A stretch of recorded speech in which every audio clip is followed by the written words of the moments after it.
दोस्तों नमस्कार। दोस्तों इस वक्त हम मौजूद है वसई विरार महानगर पालिका मुख्यालय के यहाँ। आज वसई विरार महानगर पालिका मुख्यालय में एक कार्यशाला का आयोजन किया गया था। एसआरए की कार्यशाला थी। एसआरए झोपड़पट्टी पुनर्वसन जो प्रोजेक्ट है उसकी एक कार्यशाला थी। इस कार्यशाला में एसआरए के आयुक्त, जो कि ठाणे में उनका मुख्यालय है, आयुक्त, उनके साथ उनका स्टाफ, साथ ही साथ वसई विरार के तीनों विधायक और वसई विरार महानगर पालिका के सभी अधिकारी कर्मचारी यहाँ मौजूद थे। उनकी मौजूदगी में कई लोग थे। उन्होंने बताया कि किस तरह से अगर एसआरए प्रोजेक्ट वसई विरार में आ सकता है तो उसके लिए क्या क्या शर्तें रहेगी और किस तरह से लागू किया जा सकता है।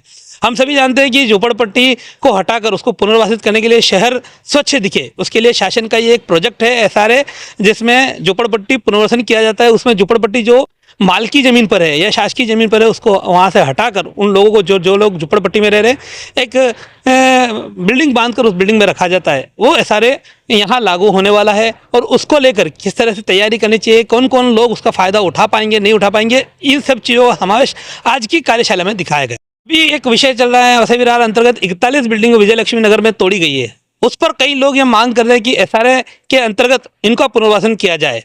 लेकिन अगर एसआरए के जो नियम आज उनके अधिकारियों ने जो बताया पुनर्वासन के लिए जो वहाँ की क्राइटेरिया है, उस क्राइटेरिया में देखिए तो 41 बिल्डिंग जो है उस क्राइटेरिया में वहाँ के लोग किसी भी तरह से फिट नहीं बैठते हैं।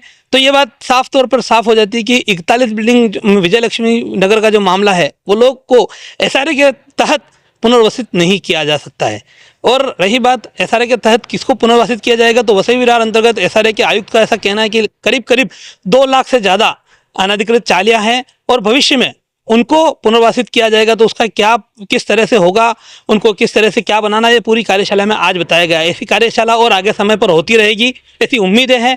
और एक उम्मीद ये कर सकते हैं कि बहुत जल्द अब एसआरए कानून यहाँ पर इम्प्लीमेंटेशन उसका हो, लागू हो, ताकि जिस तरह से शहर इन झोपड़पट्टियों की वजह से कहीं कहीं शहर की स्वच्छता में और सुंदरता में जो दिखाई दे रहा अंतर है वो कम होगा और आने वाले समय में साफ शहर दिखाई देगा। तो सुनिए क्या कुछ कहा एसआरए के कमिश्नर ने। फिलहाल वीडियो में इतना ही। नमस्कार, जय हिंद, जय महाराष्ट्र। पूरा डेटा मेरे हाथ में नहीं है, पर जो भी डेटा अवेलेबल हुआ है महानगर पालिका से, और हमारा भी एक सर्वे हुआ था, तो लगभग 2 लाख झोपड़ियाँ इस वसई विरार महानगर पालिका के अंदर है। उसको जो भी उसका लैंड का स्टेटस हम मालूम करेंगे। उसमें जो भी ज़मीन राज्य सरकार की और खाजगी ज़मीन है तो उसमें हम ये योजना लागू कर सकते हैं। तो उसके बाद अगर वो झोपड़पट्टी वाले जो है वो एक ठहराव करके हमारे पास आ जाते हैं तो उसके तहत आगे की कार्रवाई हम 41 इमारत जो तोड़ी गई है, बस उसकी जानकारी नहीं है। काम चालू है, कमेटी कुछ बनाने की ज़रूरत नहीं है, ये सिंपल प्रोसेस है। 1 महीने में हम अभी आगे का काम शुरू कर सकते हैं। सर महाराष्ट्र में कई जगह एसआरए स्कीम जो लागू हुई है अभी तक कंप्लीट नहीं हुई है, तो ऐसे में 36 महीना और 60 महीने का आप टर्म बता रहे हैं, तो यहाँ पे कितने साल लग सकते हैं? यहाँ 5 बरस में स्कीम पूरी हो सकती है, क्योंकि ये नया एरिया है, इसमें कोई कॉम्प्लिकेशन नहीं आएंगे।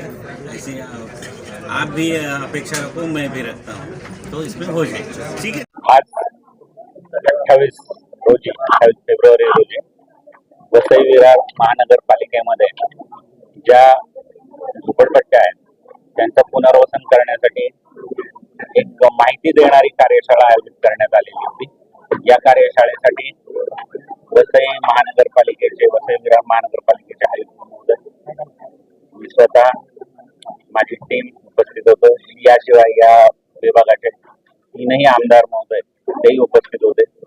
या ठिकाणी झोपडपट्टी पुनर्वसन योजना कशी राबवली जाते त्याची सखोल माहिती देण्यात आली व त्या संदर्भात जे काही आर्किटेक्ट आणि डेव्हलपर्स आणि पत्रकार मंडळी उपस्थित होते, यांनी जे काही प्रश्न त्यांच्या मनात होते किंवा आमदार मंडळींच्या मनात होते त्याची उत्तरं देऊन ही योजना कशी राबवता येईल आपल्याला या भागात याची सखोल माहिती आजच्या कार्यशाळेद्वारे देण्यात आली।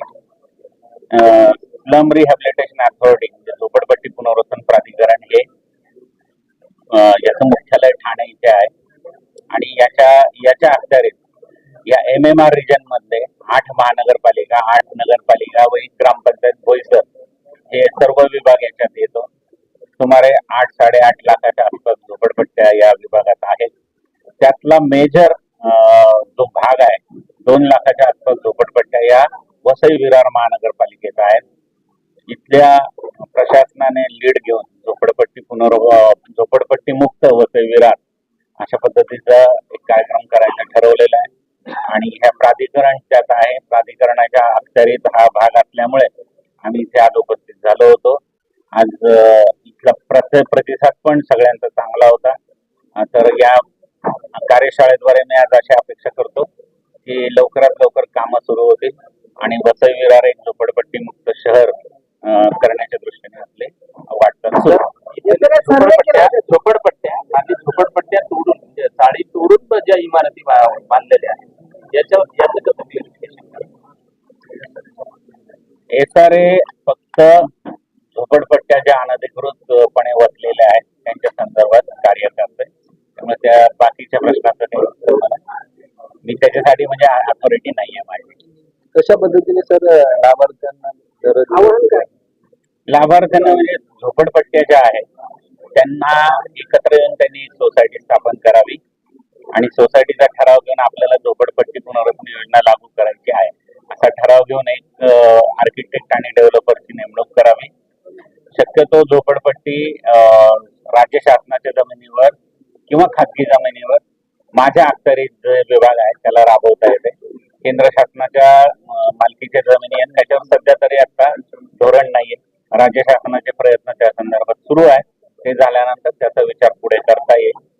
सध्या राज्य शासन आणि खाजगी जमिनीवरचे जेवढे झोपडपट्ट्या आहेत त्यातल्या झोपडीधारकांनी एकत्र येऊन ठराव केले त्याच्यावर पुढची कारवाई या विभागामार्फत करण्यात सोसायटी केल्या जाणार का त्याचं मंडळ जरी असेल तर ते पण त्याची सोसायटी सोसायटीला जर जागा गृहनिर्माण सोसायटी जर त्यांची जागा जर नसेल आणि त्यांच्याकडे जर अग्रीमेंट असतील नोटरी अग्रीमेंट असतील तर त्यांची मग गृहनिर्माण संस्था होईल का? होईल ना. तर काही ठिकाणी पागडी सिस्टम असते अशा ठिकाणी आपण काय डेव्हलपमेंट करू शकतो का? आदिवासी भागामध्ये पगडी सिस्टम एक माळा पोटमाळ्याच्या बाबतीत मी आधी स्पष्ट केलेलं आहे. त्याच्या बाबतीत पागडी किती दिवसापर्यंत लाभार्थ्यांना हे जरा मिळतील? साधारण ह्या योजना 3 ते 4 वर्षात किंवा मॅक्झिमम 5 वर्षात पूर्ण होतात.